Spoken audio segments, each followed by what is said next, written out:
Hello, this is Chris Wilfong with IWasAtTheGame.com. The following is an interview with Clay Martin. Coach Martin is the head boys basketball coach at Jenks High School and NFL referee, one of only 17 currently in the NFL.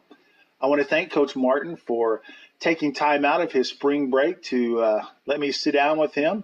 This is technically not a podcast per se, but I just wanted to piece the interview together for everybody to have access to and to listen to. So sit back and enjoy. Tell me about your high school athletic days. Wow, loved them. I played 3 sports my freshman year. Wow. Football, basketball, baseball. Tells you how smart I am. I was a 6'4" left-handed pitcher. Wow. And baseball's the one I gave up. You could have been, yeah. You never know, but What could have been, yeah. Exactly. But always liked football and basketball. Basketball was always my passion. If I was going to spend time at getting better at something, it was going to be in the gym, on the court. But played for a lot of good coaches. Played for David Moore, and then J.W. Emerson was the football coach my senior year. And then in basketball, I played for Zach Helmrich as a freshman, and then Kelly Clark came in and coached us for my last 3 years. And just, I had a ball. I had a ball every day at Hale. I wouldn't change a thing for my 4 years at Nathan Hale. Wow. Yeah. Got to play in the state tournament my junior year. Kelly took us to a level we hadn't been at in quite some time at Hale, and got to play. Ended up playing against one of my good buddies and teammates at OBU. His name's Kevin Morrissey from Bishop McGinnis. Oh, wow. And so we played against each other in that first round, and McGinnis got us. What year was that? That would have been 92. 92. 92. We played them at Glenpool High School and lost. They went on all the way to the state finals before losing to Tulsa Central.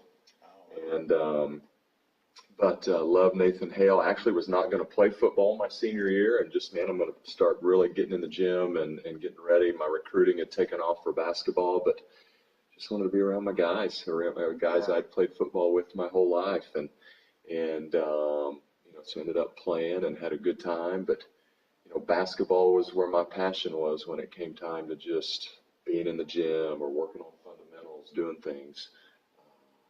That's where I put on a lot of my energies. So after that, you were highly recruited. What was that process like, and then on to college? Being recruited is like it reminds me of the kids today. I tell our kids and our parents today at Jenks that it's going to be a roller coaster. You're going to think you're the best thing going one day, and then you're going to be down in the dumps because you haven't heard from anybody in a while. It's such a, almost an EKG, just up and down, up and down, up and down. And my recruiting in basketball was pretty consistent from my sophomore year on.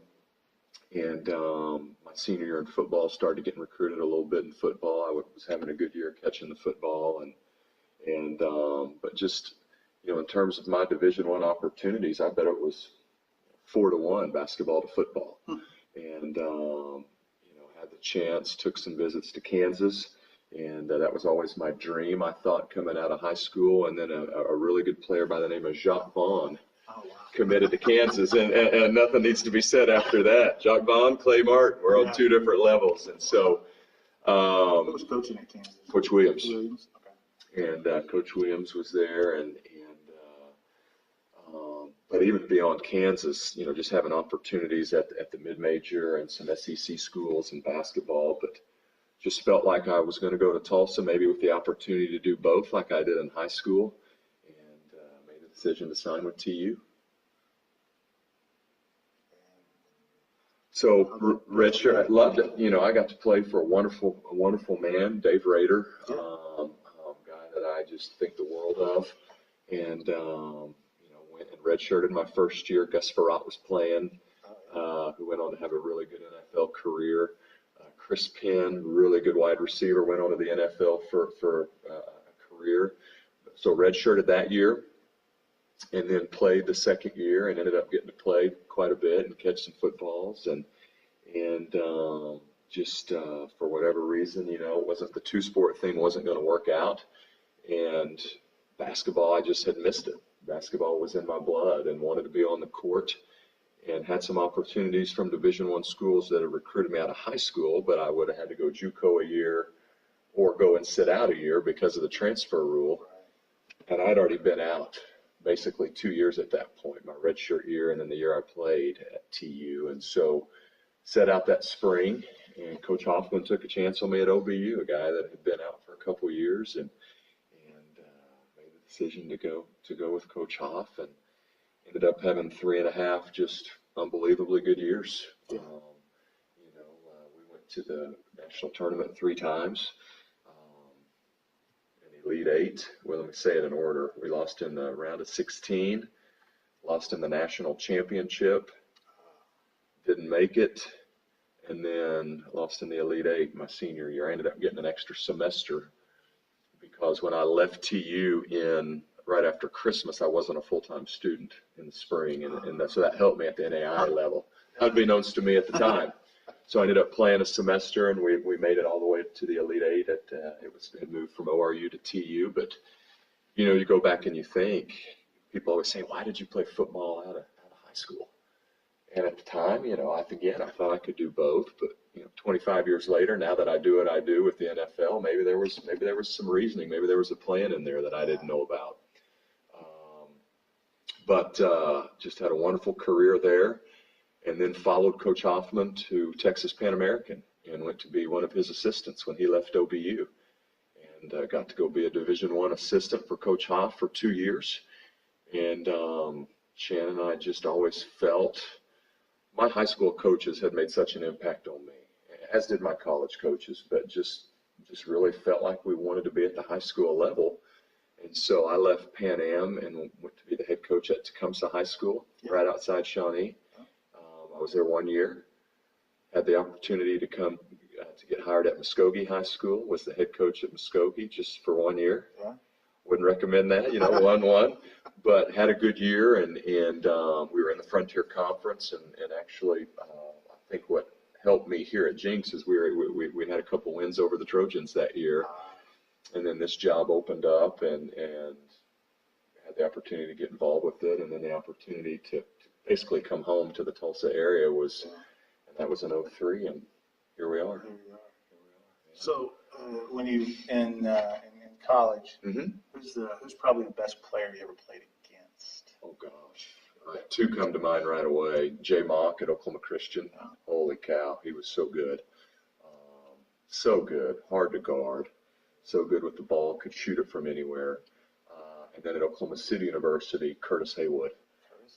6'6" point guard, went on to kind of be with the Toronto Raptors a little bit, practice squad, making the cuts here and there. But just, at the NAI level, there was a ton of Division I transfers. Coach Case had his fair share at OCU there for a while, some really good ones. And so it was just a fun league. Back then in that league, most gyms were packed every night. If you weren't there by halftime of the women's game, you weren't getting in. And there were some huge rivalries, some great coaches. I mean, I think about the coaches in that league at that time. Coach Hoffman, of course, at OBU, Dan Hayes, Oklahoma Christian, Win Case, Bobby Martin. I mean, there are some coaching giants going against each other night in and night out. So but Jay and Curtis come to mind. Wow. So when you when did you get the thought, bug, desire to coach? So my freshman year at Tulsa, I actually started off in maybe a sports broadcasting, thinking about I love sports. I'd always done some speaking through FCA and some different things, and just how do I combine those two? But the more I was around athletics and how watching coaches just interact with young people, and then I got to OBU, and just being around Coach Hoff, I knew right away this is what I was going to do. So when I transferred to OBU, changed my major to education and studied history, PE, and Spanish, and and minored in Spanish, which I can still speak fairly well. And but I when I transferred, I just knew that I wanted to coach. Yeah. And it started then and hasn't left. So what was when did the officiating part come into play as far as your plan? So I had, Shannon and I had, when we had our first child, Mackenzie was born down in the valley in South Texas. Our daughter, who's a senior this year, we had always just decided together that, she kind of wanted to be a stay-at-home mom. And that's why I was raised. That's what she was raised. But more importantly, that's what she wanted to do. And I said, that's great. I said, now, I'm a public school teacher in Oklahoma. How do we make it happen? How does this work? And, God had his hand in it. Shannon's an RN, so she could work one day a week on a weekend when I was at home with the kids. But how do I make just a little extra money to help keep her at home? And high school officiating, I call him a legend, Charlie Myers, longtime high school official, was also an administrator at Jenks for a lot of years, but had retired by the time I got here, but had always said, have you ever thought about officiating? With your background and, you can move a little bit. He said, yeah. I said, Charlie, I haven't, just because I coach. And he said, man, give it a thought. And I had a young lady in my history class that I was teaching named Kim Jones, and her father, Steve Jones, longtime high school official, still does it today. Man, why don't you think about? So it would have been in 2005. I said, let's give it a shot. It literally just with the selfish motive to make a little extra money to help keep my wife at home. And walked into that first meeting at the GTOA, the Greater Tulsa Officials Association. And from that very first meeting, those guys just took me under their wing. The teaching, the encouragement, the selflessness that they showed, and man, we're going to help you. And because of the shortage of numbers, as you alluded to earlier, I ended up working a varsity schedule that week. I floated around week to week with a different crew. Maybe somebody was out on business, somebody was hurt. So I ended up working a bunch of varsity games that year. And then that second year, an officiating icon named Don Thomas asked me to join his high school crew. And Don is just a wonderful teacher. And I called some guys. They said, Clay, you've got to do it. You're going to learn so much from Don. He's hard. He's going to get on you. He's going to ride you. But, man, you're going to learn. And so between Don Thomas and then a gentleman by the name of Harold Alspaul, who still works and has called many a championship game, and those two really just took me in and began to mentor me. So I would work with Don on his high school crew, but then we would work Monday nights and Thursday nights, freshman JV. Saturdays, I would spend 5 to 7 hours a Saturday out at the Indian Nations, calling Indian Nations. So working 5 or 6 games a day just for repetition. And I think back, and those are some of the funnest memories I have. Yeah. I mean, that first year on a high school crew, the 5 of us with Don, driving into a stadium on a Friday night, just smelling the hamburgers, smelling the, whatever, and then trying to finagle one for the crew. Clay, you're good at that. Go get us a burger, and trying to coerce the quarterback club or the booster club. Hey, man, we're here to work the game. Can you spare a burger for us? And just things like that. And but that camaraderie you have driving to and from the game and working through things. And so worked that year. And then throughout that year, people had started saying, you may have a future in this. You've got some instincts, you can move, you played at the college level, da-da-da-da-da. So I was invited out to start working some TU spring scrimmages, which is kind of a step. You just go and you just start learning college rules, college mechanics. And I was at a TU spring scrimmage, and after the scrimmage, one day, one of my buddies said, hey, Gerald Austin is here. He wants to know why you haven't applied. Well, I knew the name Jerry Austin just because I would watch football. He was an NFL white hat, and he's also the supervisor of officials for Conference USA. And I told him, I said, Mr. Austin, that's so nice to meet you. I said, but this is just my second year in doing this. He said, I don't care. I want your application. You're in our footprint. I've been watching you this whole day. And I said, yes, sir. And so I filled out my application, and then that next year, so my third year, I worked my first Division I football game. Tennessee Martin at Southern Miss. Southern Miss was, in Conference USA, and worked 2 games that year of Division I while still doing high school That next year, worked 4 games Conference USA, still doing high school football.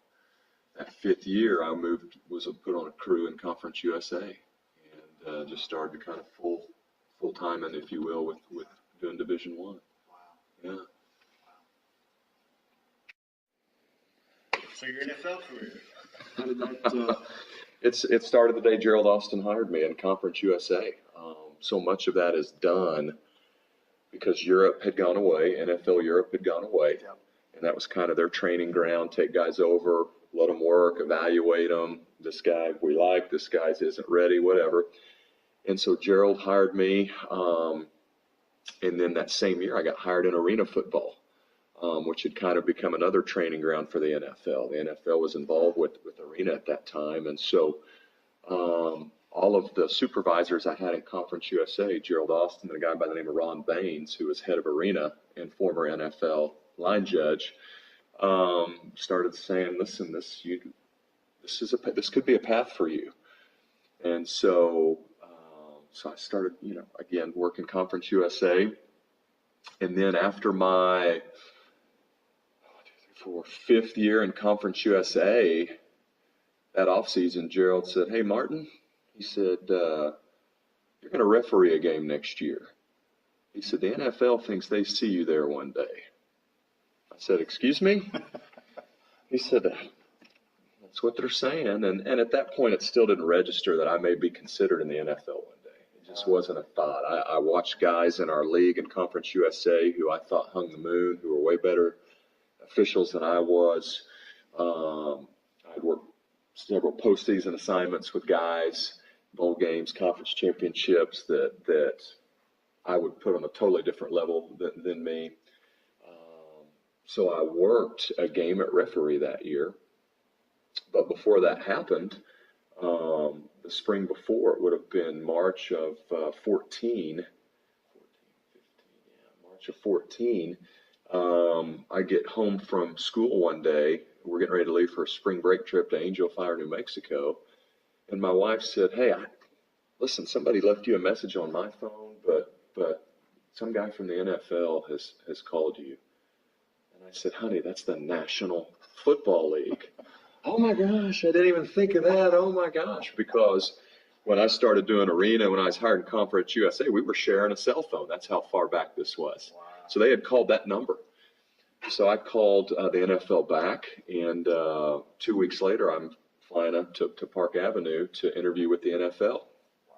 And unbeknownst to me, they had been sending a scout to all of my college games to watch me in Conference USA. And so go to the interview and go through the interview process that fall, and they tell me I'm going to be put in what they call the ODP, the Officiating Development Program, which is now called the ADP, I think the Advanced Development Program, but it's kind of a way to get guys in the pipeline together. And, we were invited to OTAs in June, with the NFL. We went to their clinic, the NFL officiating clinic in July. We were involved in the preseason some, get to shadow some guys. We even worked a half on the field. And I didn't, and then in April, late April or early April, when calls started going out that following year, I didn't get the call. And, just, okay, I'm not ready. I know that. And so the blessing in disguise for me in hindsight was it gave me another year to work the referee position, which I had only done 1 year at that point as the white hat in Conference USA. I had never even white hatted a junior high game. I hadn't white hatted a high school game. I was the line of scrimmage guy. I was a guy that just worked the line and talked to coaches. And so it gave me another year at the referee position with our crew. And that spring of 15, I got a call April the 2nd at 1:37 p.m. From Dean Blandino, who was the head of officiating at the time, offered me a spot with the NFL. And he said, "This may seem a little," he said, "but we're going to bring you in as an umpire."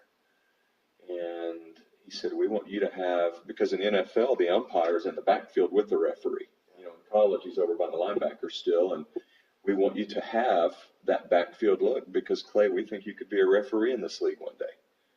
Oh, my gosh. again, that part I didn't even hear. I just knew I'd been offered a position with the NFL. Yeah. And so, so after got that call and obviously was humbled and elated and really talked to my wife and to some people and really prayed about it and stepped down from Jenks as a head basketball coach about 2 weeks later, just not knowing how can I do this? Yeah. I'm a principal at the time. I was an assistant principal, head basketball coach, and now the NFL. I just don't know if that's going to work. Yeah. And so stepped down and as head basketball coach and started this NFL journey, and then find out pretty quickly after that I'm going to be on the Ed Hockley's crew. And wow, if you know NFL referees, you probably think of him. The big guns, the biceps, the announcements, the voice, and so getting to work with Ed and be mentored him for my first 2 years was. Wow. I've told the NFL every rookie should get to be on his crew because of the teaching and the mentoring he does, and got to work a playoff game with him my second year in the league with Ed, and just have that experience. And so I was moved to a different crew year 3. Carl Cheffers, another phenomenal teacher, and they told me, they go, you've seen how Ed does it. Now learn how somebody else does it, because this could be you one day. Yeah. And so had a great year with Carl, which would have been 16, 17, and learned and got to watch him. And then, this time last year, there had been 2 retirements already, and they had filled those positions. Two referee retirements happened right at the end of the season, and Ed was one of them. And, it was a sad day for officiating because he could probably work another 10 years. Yeah. He's that good. Right. And knew that one day that may happen for me, but I'm an umpire, and that's fine. I could be an umpire the next 20 years. I'm in the NFL. Yeah. I'm thankful. And another retirement happened, and somebody else had been promoted. And then in a very surprise move towards the middle of June last year, Gene Steratore announces his retirement. He's going to CBS as their rules guy. And, of course, my phone starts blowing up. Man, is this you? I have no idea. I've heard nothing. I'm being serious. I've heard nothing, guys. It's crickets. And at the end of June last year, I'm down at Falls Creek with our church as kind of a sponsor at camp. And on the way down, my phone's just blowing up. And I finally just told my wife, I said, I got to get my mind right. We're at Falls Creek for a reason.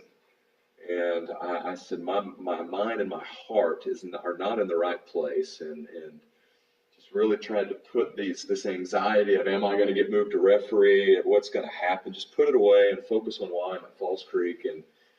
And then that Thursday of Falls Creek, we're walking to morning worship, and I don't know if I hit a hot spot or what, but my phone starts buzzing. It hadn't buzzed in about 3 days because there's no service in the Arbuckles, Yeah. And my phone's just bzz, bzz, bzz, bzz, and I just freeze. I'm not moving, I'm not looking. And I look down, and I had missed 6 or 7 calls from New York, 2 or 3 voicemails from Mr. Riveron. Each time his voice decibel getting louder and a little more intense. Clay Martin, it's Al Riveron. You need to call me. And I'm thinking, well, I'm either A, maybe getting this call, or B, it's just still not my time, and that's okay.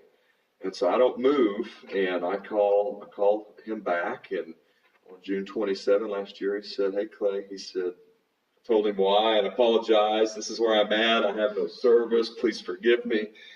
But he said, we're going to make you a referee in the National Football League. And, I think my first words were, are you sure? There's just so many other people in my mind that are, more prepared, had called bigger games in college, whatever. But they saw something in me for whatever reason. And, I was kind of thankful in a sense it happened so late for me because I didn't have time to freak out. I got that call at the end of June. It's less than, it's almost July, and in 4 weeks I'm calling a preseason game. So I didn't have time to it was all about our crew, finding out who the crew was. It's all about prepping the crew. It's all about getting ready for meetings. It's all about going to training camps. And so June 27th of last year is when I got the call to move to referee. So you were at church. You were at Falls Creek Church Camp with, Yeah. with students. Oh yeah, absolutely, absolutely. You got the call. Awesome. Yeah. So let's talk about. Okay, so you're in the NFL, and maybe some things you can't talk about, but tell me about your first NFL game as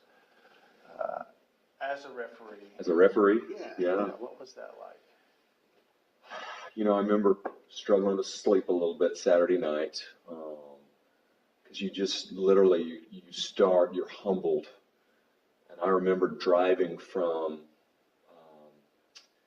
the hotel to the stadium in Minnesota and just calling and emailing 4 or 5 people who I just felt, this is why I'm getting to do this.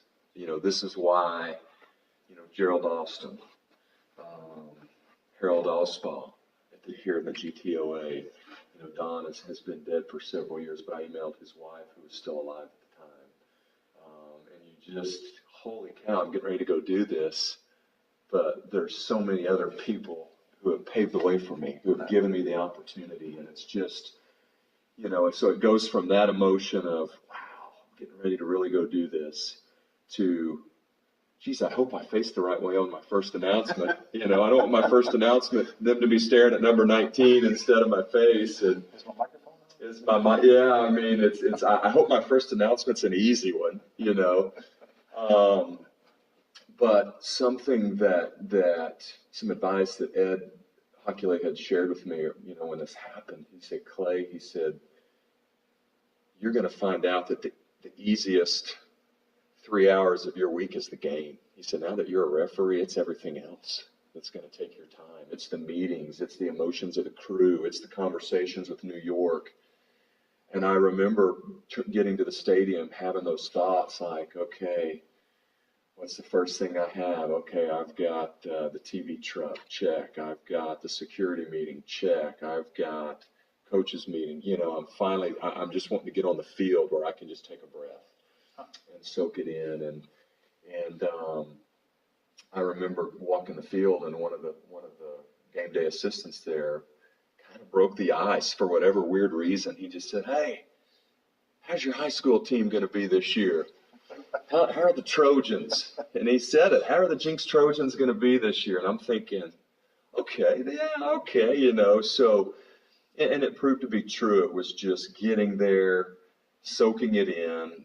But once you get to the stadium, man, there's things you got to do. You don't have time there's so many things that we do before a game, not just the day before, but leading up to, that whole week. But specifically the day of, I'm sorry, I went kind of chased a rabbit, but I just remember on the bus from the hotel to the stadium, I couldn't help but just think of 4 or 5 people that got, here's why I'm getting to go do this today. And it's these 4 or 5 people that came to mind. Wow. Yeah. Where was this? Where was your first game? It was in Minnesota. Minnesota. So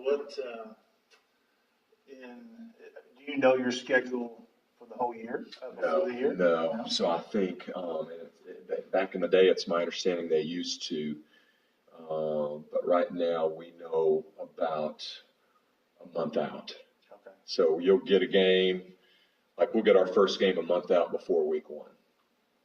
And then that next week we'll get week 2, which makes it a month out from week 2. And so we get them about a month out, so we have time for travel and communicate with our crew about when we can set times for meetings and those type of things. So we get them that way. So in the preparation part, what do you prepare for? The coaches, the players, the venues? Everything we possibly can. Yeah. For us, it's just like I would as a high school basketball coach. Here's who I'm playing this week, and it's we get a lot of film, which we're so grateful for. And as our crew looking at these 2 teams and evaluating tendencies, evaluating things that can help us be in position for what they like to do.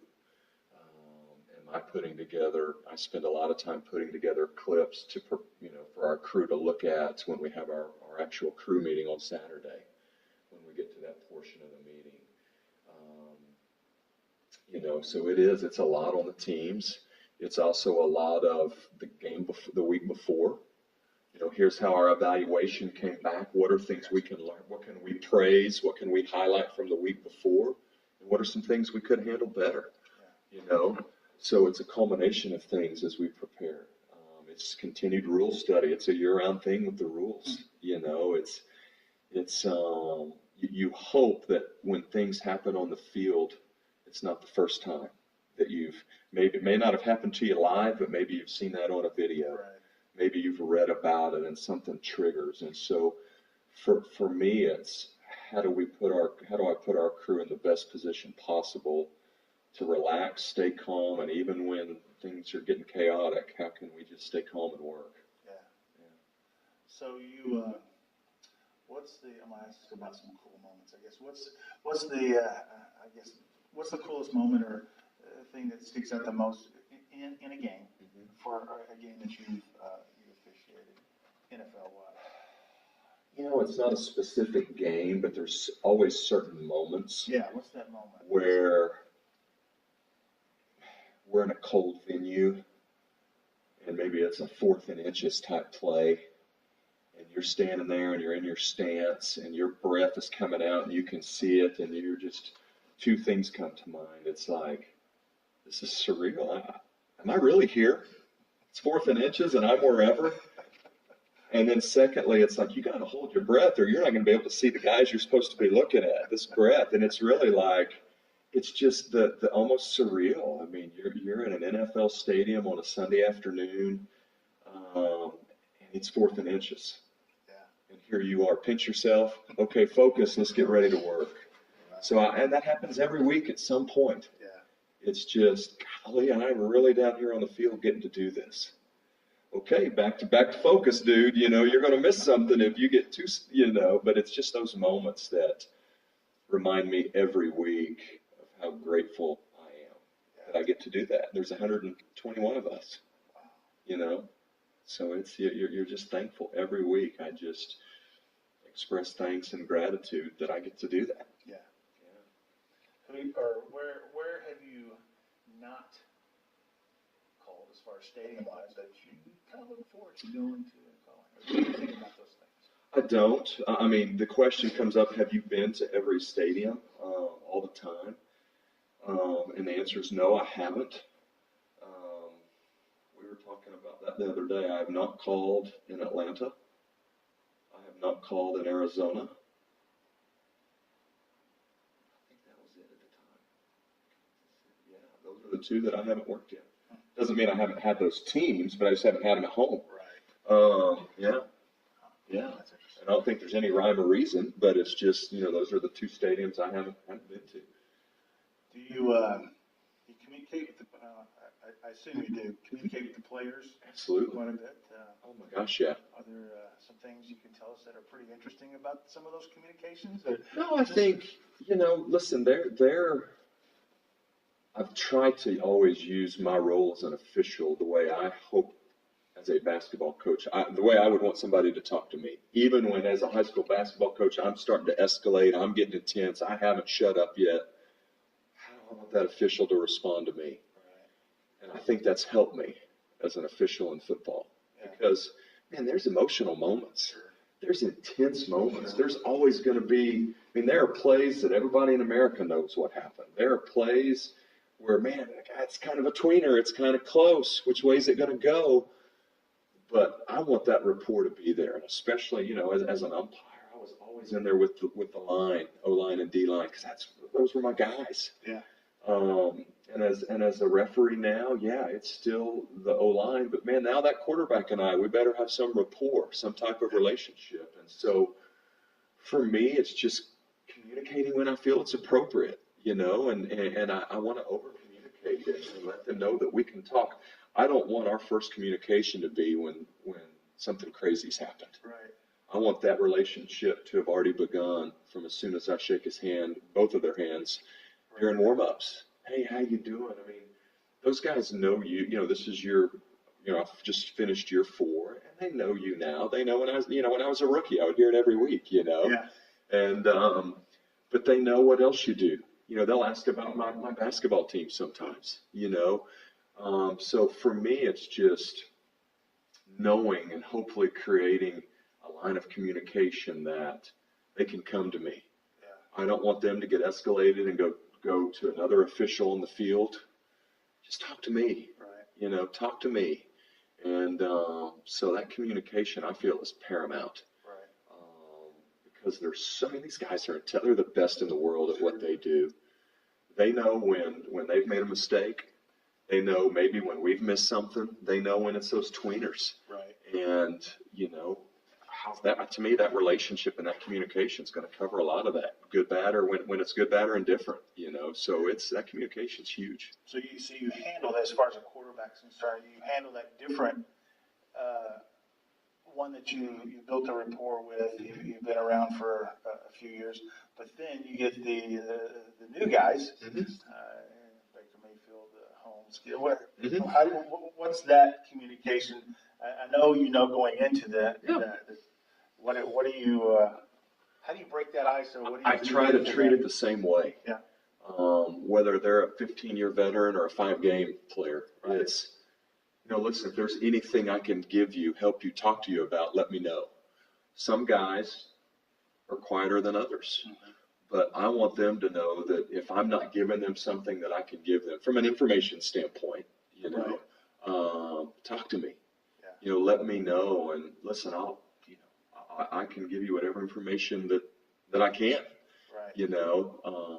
And it's, again, it goes back to before the game, just when you're walking around and shaking hands with both sides and both coaches and hopefully laying the foundation, or maybe you've had them before, Mm-hmm. Next year, a second-year guy, but so now they've seen me in action for right. a year. So I want them to know, obviously, that they can always come to me. Now, I may not be able to give them an answer right then, or it may be a hurry up or whatever. Right. But that communication is going to be there. I'm going to do everything I can to talk to them as much as they want. Mm-hmm. I've also got to be able to read that, it's probably not a good time to communicate, Yeah. They got other stuff going on. But communication, being an effective communicator to me is a pillar of officiating. You've got to be able to communicate. And again, it's just like anything else. Sometimes that's verbally, sometimes that's with body language, like, hey, maybe now it's not good, but communication is huge, and I'm a huge fan of it. Yeah. So who's the... Can't answer that. When you say who, no matter what you ask me, I can't answer that. I thought that might be the case. Yeah. So I think you kind of alluded to this, but what has officiating in the NFL taught you that helps you in coaching now? I think each year, and I've got friends that officiate high school basketball. I think each year I try to be better at picking and choosing what I choose to visit about with officials or how frequently. Because if you asked a lot of people, if you asked officials, they're going to tell you I'm intense, and I am. Right. I'm an intense coach with my guys and with the officials. Now, that doesn't mean it's always negative, right. But I'm intense. I'm into it. But I think it's helped given me a better perspective of, okay, I have the luxury as a coach of going back and watching that play 35 times from a lot of different angles. Right. So maybe it's given me a perspective of, okay, I don't agree with the call, but here's why I think it was missed. Yeah. And I can live with that. And I think it's helped me with that because I know I've missed calls.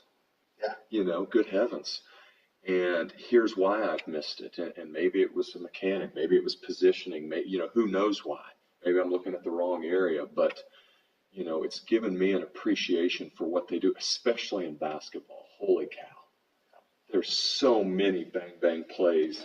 And there could be multiple bang-bang plays within 9 or 10 seconds. Right. And, I've tried to get better at I may not be happy with what happened here, but good heavens, now 3 or 4 other things have happened. Right. Let it go.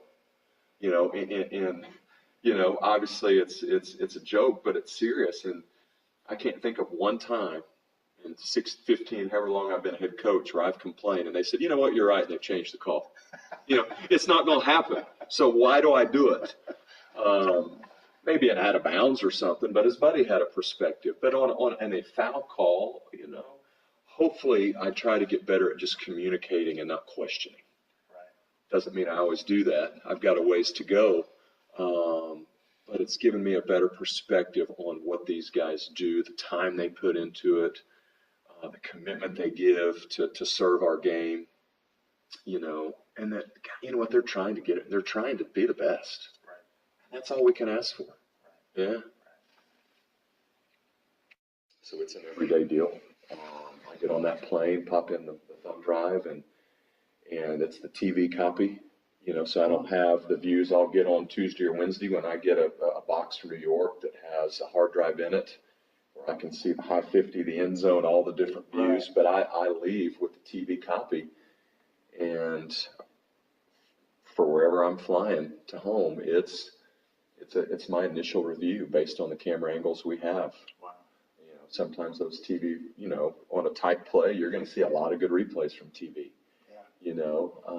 On a play that I just may have made a note of during the game that was a nothing. I need to see the end zone view. Maybe it should have been. Maybe it shouldn't have been. Yeah.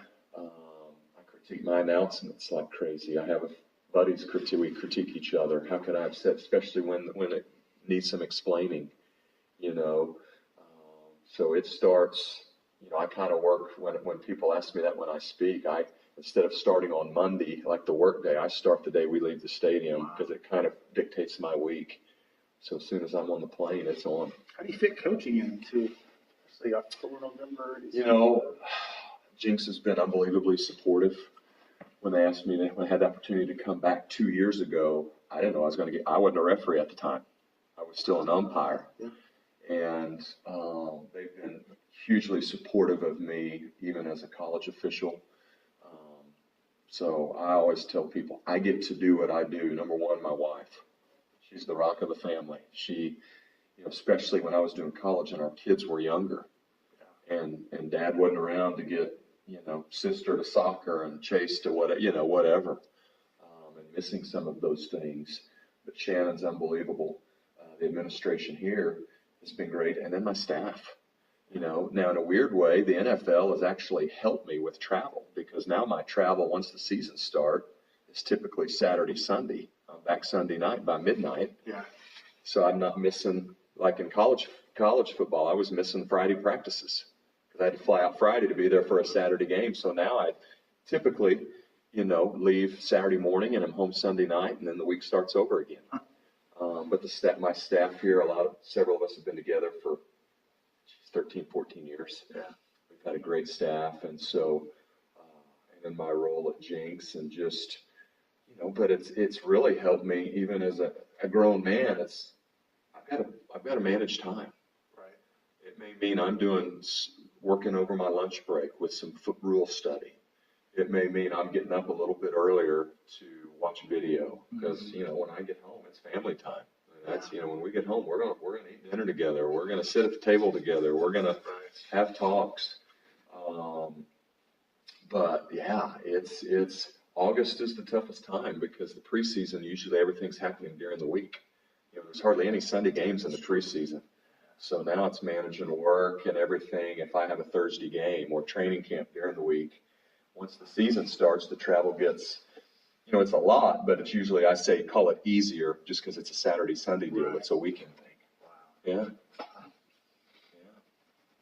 So what advice would you give to maybe a new official or someone that's considering becoming an official? Oh, wow. So many things come to mind. Number one, get ready for a ton of fun. Get ready for a ton of fun. And if you can get by the first year or two, when it's hard. A lot of people, I had the luxury of being a coach, so dealing with coaches and officials I'd done my whole career.